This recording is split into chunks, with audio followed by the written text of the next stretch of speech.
شروع اللہ کے نام سے جو نہایت رحم کرنے والا ہے۔ کاف ہا یا عین صاد۔ یہ تذکرہ ہے اس رحمت کا جو تمہارے پروردگار نے اپنے بندے زکریا پر کی تھی۔ یہ اس وقت کی بات ہے جب انہوں نے اپنے پروردگار کو آہستہ آہستہ آواز سے پکارا تھا۔ انہوں نے کہا تھا کہ میرے پروردگار، میری ہڈیاں کمزور پڑ گئی ہیں اور سر بڑھاپے کی سفیدی سے بھڑک اٹھا ہے، اور میرے پروردگار، میں آپ سے دعا مانگ کر کبھی نامراد نہیں ہوا، اور مجھے اپنے بعد اپنے چچا زاد بھائیوں کا اندیشہ لگا ہوا ہے، اور میری بیوی بانجھ ہے، لہٰذا آپ خاص اپنے پاس سے مجھے ایک ایسا وارث عطا کر دیجیے جو میرا بھی وارث ہو اور یعقوب علیہ السلام کی اولاد سے بھی میراث پائے، اور یا رب اسے ایسا بنائیے جو خود آپ کا پسندیدہ ہو۔ آواز آئی کہ اے زکریا، ہم تمہیں ایک ایسے لڑکے کی خوشخبری دیتے ہیں جس کا نام یحییٰ ہوگا، اس سے پہلے ہم نے اس کے نام کا کوئی اور شخص پیدا نہیں کیا۔ زکریا نے کہا، میرے پروردگار، میرے یہاں لڑکا کس طرح پیدا ہوگا جبکہ میری بیوی بانجھ ہے اور میں بڑھاپے سے اس حال کو پہنچ گیا ہوں کہ میرا جسم سوکھ چکا ہے۔ کہا، ہاں ایسا ہی ہوگا، تمہارے رب نے فرمایا ہے کہ یہ تو میرے لیے معمولی بات ہے، اور اس سے پہلے میں نے تمہیں پیدا کیا تھا جب تم کچھ بھی نہیں تھے۔ زکریا نے کہا، میرے پروردگار، میرے لیے کوئی نشانی مقرر فرما دیجیے۔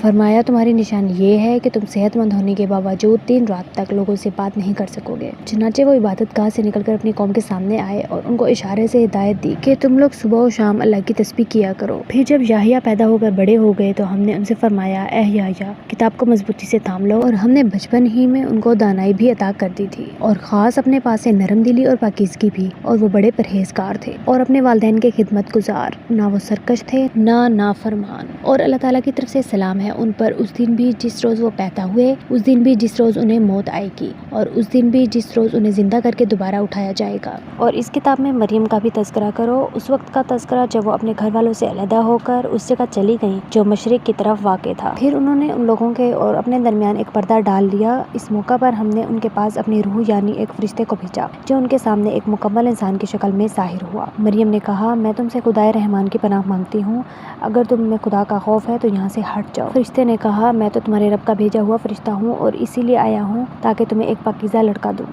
مریم نے کہا، میرا لڑکا کیسے ہو جائے گا جبکہ مجھے کسی بشر نے چھوا تک نہیں ہے اور نہ میں کوئی بدکار عورت ہوں۔ فرشتے نے کہا، ایسے ہی ہو جائے گا، تمہارے رب نے فرمایا ہے یہ میرے لیے ایک معمولی بات ہے، اور ہم یہ کام اس لیے کریں گے تاکہ اس لڑکے کو لوگوں کے لیے اپنی قدرت کی ایک نشانی بنائیں اور اپنی طرف سے رحمت کا مظاہرہ کریں، اور یہ بات پوری طرح طے ہو چکی ہے۔ پھر ہوا یہ کہ مریم کو اس بچے کا حمل ٹھہر گیا، اور جب ولادت کا وقت قریب آیا تو وہ اس کو لے کر لوگوں سے الگ ایک دور مقام پر چلی گئیں۔ پھر زچگی کے درد نے انہیں ایک کھجور کے درخت کے پاس پہنچا دیا، اور کہنے لگی، کاش کہ میں اس سے پہلے ہی مر گئی ہوتی اور مر کر بھولی بصری ہو جاتی۔ پھر فرشتے نے ان کے نیچے ایک جگہ سے انہیں آواز دی کہ غم نہ کرو، تمہارے رب نے تمہارے نیچے ایک چشمہ پیدا کر دیا ہے، اور کھجور کے تنے کو اپنی طرف ہلاؤ، اس میں سے پکی ہوئی تازہ کھجوریں تم پر جھڑیں گی، اب کھاؤ اور پیو اور آنکھیں ٹھنڈی رکھو، اور اگر لوگوں میں سے کسی کو آتا دیکھو تو اشارے سے کہہ دینا کہ آج میں نے خدائے رحمان کے لیے ایک روزے کی منت مانی ہے، اسی لیے میں کسی بھی انسان سے بات نہیں کروں گی۔ پھر وہ اس بچے کو اٹھائے ہوئے اپنی قوم کے پاس آئیں۔ وہ کہنے لگے کہ مریم، تم نے تو بڑا غضب ڈھا دیا۔ اے ہارون کی بہن، نہ تو تمہارا باپ کوئی برا آدمی تھا، نہ تمہاری ماں کوئی بدکار عورت تھی۔ اس پر مریم نے اس بچے کی طرف اشارہ کیا۔ لوگوں نے کہا، بھلا ہم اس سے کیسے بات کریں جو ابھی پالنے میں پڑا ہوا بچہ ہے؟